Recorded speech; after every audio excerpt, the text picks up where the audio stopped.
outside of the Orthodox community, outside of that community, where Jews are proud to be Jews and are observing Jewish laws or whatever it is, but put yarmulke or whatever they do, outside of that community, you have the rest of the Jewish community, which is the most of them, of course.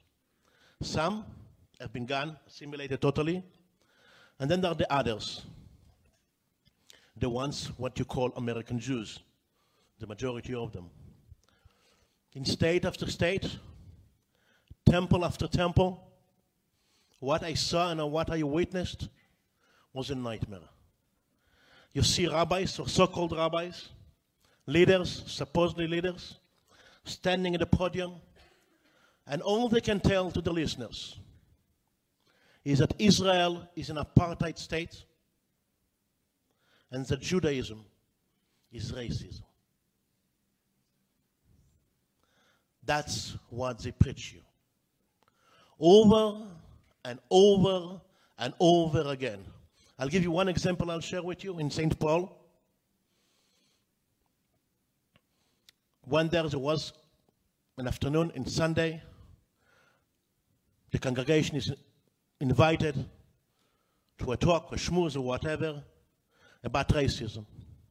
I thought it's about anti-Semitism. Well, not. It's about blacks and whites. It's about racism against blacks. Very nice, no problem. There are people on the panel, all liberals, or so-called liberals, and like in any normal liberal event, there must be at least one black person. You know that? You have been to those parties? And of course, there was a black lady there. And she happened to be the key speaker. And she goes to the podium and she talks. She says she's Jewish by choice. And she tells the people that since she has become Jewish, she found out really what it means to be Jewish. Israel is an apartheid state. Jews are racist, just as I told you. And the Jews, listening to this, clap. What a beautiful thing she said. When you see it and you watch it, you can't believe it. Even the segments that you heard before. I'll share with you something that's not in the book. When Samantha Power, then U.S. ambassador to the United Nations, stood at the podium talking to 1,000 Jews, all educated, dressed well, look like they're doing well, and she told them that a message from President Obama, and she said that the United States will always stand by Israel at the United Nations, will always fight anti-Semitism in the UN, and the relationship between America and Israel is unshakable. 3 Jews applaud.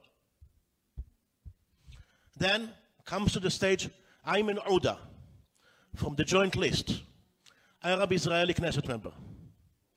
And he says, Israel must observe the Nakba, the catastrophe day, when Jews came to the land and killed innocent Palestinians in the thousands. The murderous Jews. And 1,000 Jews got up in a huge standing ovation and they applauded him for 5 minutes. Say something against the Jews and they will applaud. Next to me in St. Paul was a guest from a Lutheran church. I said to her, what are you doing here?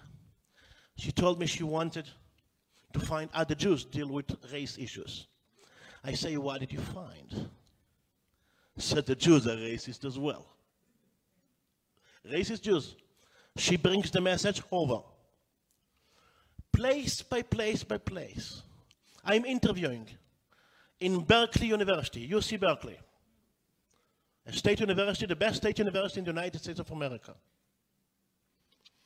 I'm interviewing the chancellor. Next to us sit the press person of the university, a Jew. I talk with the chancellor about all kinds of things. For example, I come to universities, almost half of the students I see are Asian, and you're such a liberal university, how come I hardly see blacks here? And he explained to me that the Asians are 40%, blacks are 3%, the whole thing. And then I told him, okay, everything went well. Then I asked him, I said to him, I spoke with some American with some Jewish students here. And they told me they are afraid to speak about Israel because if their fellow students knew that they support Israel, they would not talk to, they would be boycotted. They would not talk to them anymore. And I wanted the chancellor to give a comment on that. The Jew sitting next to us got very upset, and he started screaming at me. If I knew that you would have been asking this question, I would never, ever have allowed you to be here. That's the Jew. Over and over and over again, when you see some anti-Jewish thing, if you dig deep, deep, and put a lens, a magnifying lens, to see who is behind it, over and over you'll find a Jew. And that's frightening. And this is a last call, I would say, to us Jews. It's time we wake up. So this, Tuvia,